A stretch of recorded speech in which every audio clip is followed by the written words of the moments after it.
The Legacy of Wisdom Project gathers and publishes answers to many of humanity's most pressing questions from some of our most experienced and profound leaders.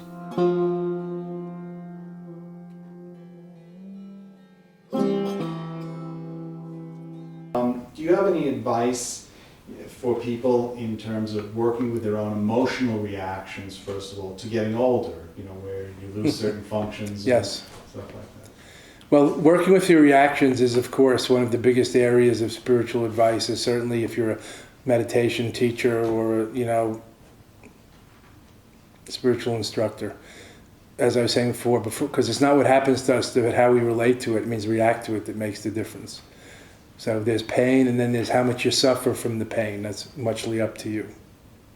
Whether you have a little headache, or you start to get worried about it and contract around it and more tense and give yourself a migraine, is mostly up to you and your conditioning. So pain and suffering are not necessarily the same. Pain is inevitable, suffering more optional.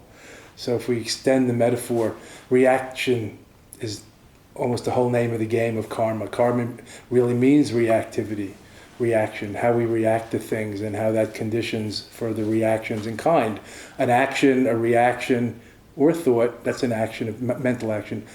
An action becomes a pattern, can become a habit, then it becomes our conditioning and our karma and our destiny, because we roll that way.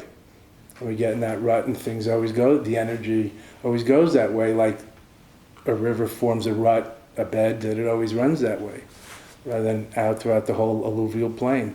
And so similarly, how we react to things makes all the difference. And I think it's time for us to start preparing and to learn to age more gracefully and gracefully let go of some of the things of youth and not be immature about it and think we have to, and not be fooled by our inner image of ourselves that we're still the eternal Peter Pan, or we're still the eternal graduate student, or we're still the eternal young adult.